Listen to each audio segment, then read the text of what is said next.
Mirë se erdhe në botën ku askush nuk është i pafajshëm. Sekrete shqiptare, vendi ku rrëfimet më të thella, më të ndaluara dhe më të pathëna të shqiptarëve marrin zë. Na bëni subscribe për histori të ndryshme.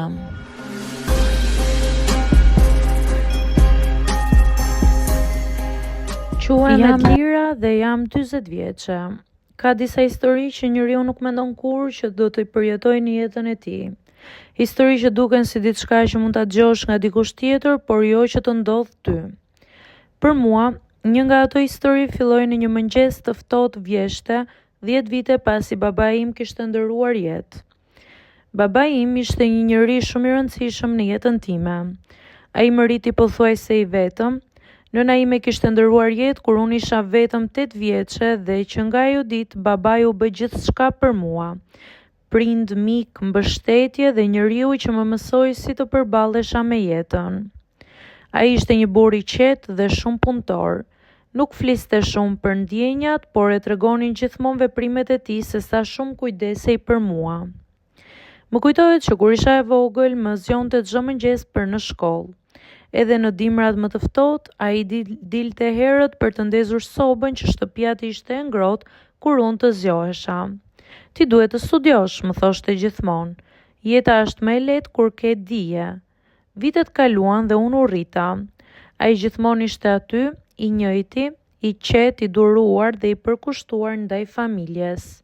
Por 10 vite më parë gjithçka ndryshoi. Ai u smur papritur. Brenda pak muajsh gjendja u përkeqësua dhe një ditë ai u nda nga kjo jetë. Ajo ishte një nga ditët më të vështira të jetës time. Në funeral mbaj mend që qëndroja pranë arkivolit dhe nuk mund ta besoja që ai nuk ishte më. Dukej sikur çdo gjë kishte ndodhur shumë shpejt. Pas asaj dite jeta vazhdoi, por një pjesë e imja mbeti gjithmonë tek ai varr. Shpesh shkoja në Vareza për ta vizituar. Rija aty për disa minuta, ndonjëherë edhe më gjatë, dhe flisja me të sikur ai të ishte ende duke më dëgjuar. Kanë kaluar 10 vite që nga ajo kohë. Një ditë ndodhi diçka që nuk e kisha imagjinuar kurrë.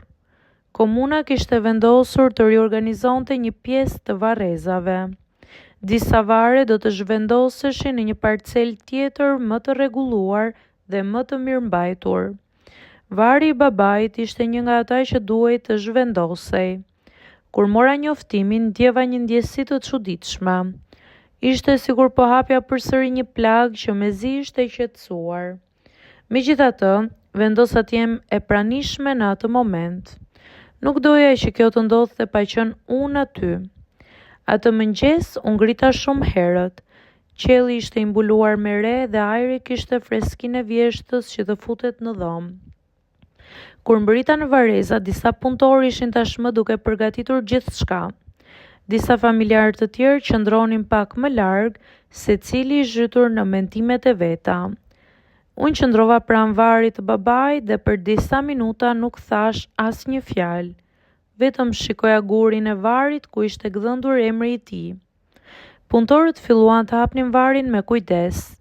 Çdo lopat dheu që hiqej më dukej sikur po më rëndonte në zemër.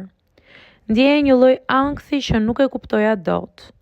Pas disa minutash u duk kapaku i arkivolit. Ajo pamje më bëri të dridhem. Ishte hera e parë që shikoja përsëri të gjitha të skenë.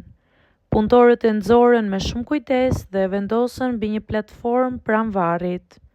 Njëri prej tyre u kthye nga unë. Do të jesh pranë kur ne do ta hapim? Nuk e di pse, por ndjeva se duhej të isha aty. U afrova disa hapa dhe qëndrova në heshtje. Kur ata filluan të hapnin kapakun e arkivolit, zemra ime po rrihte shumë fort. Mendova për të gjitha kujtimet që kisha me babain tim.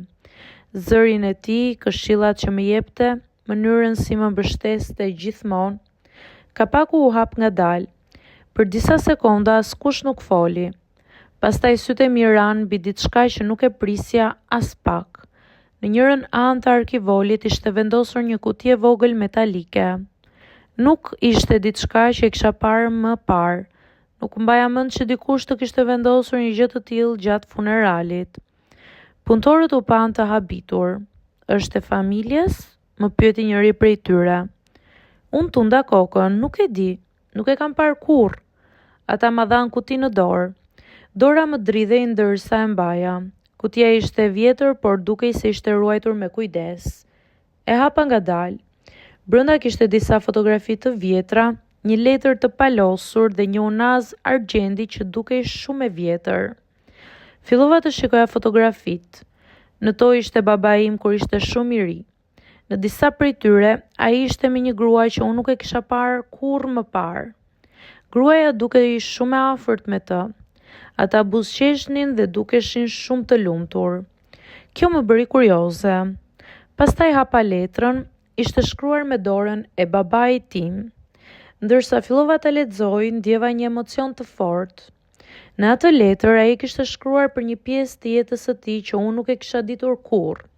Kishte treguar për rininë e tij, për ëndrat që kishte pasur dhe për një dashuri të madhe që kishte përjetuar shumë vite më parë. Ai shkruante se jeta ndonjëherë të çon në rrugë të ndryshme dhe se kishte marrë vendime që e kishin çuar drejt një familje tjetër dhe një jete tjetër. Por në fund të letrës kishte shkruar diçka që më bëri të qaj. Vajza ime, nëse një ditë e lexon këtë, dua që ta dish se edhe pse jeta ime kishte shumë rrugë dhe shumë histori, gjëja më e bukur që më ndodhi ishte të bëhesha babai yt. Lotët filluan të më rëshqisnin pa e kuptuar. Ajo që pasha atë ditë në arkivolin e babait nuk ishte diçka e frikshme apo e tmerrshme. Ishte një kujtim i fshehur i jetës së tij. Një pjesë e historisë që ai nuk e kishte treguar kurrë më parë. Dhe ndërsa qëndroja aty në vareza me letrën në dorë, kuptova diçka shumë të rëndësishme. Edhe njerëzit që ne mendojmë se i njohim plotësisht, kanë gjithmonë histori të fshehura që nuk i zbulojmë kurrë gjatë jetës së tyre.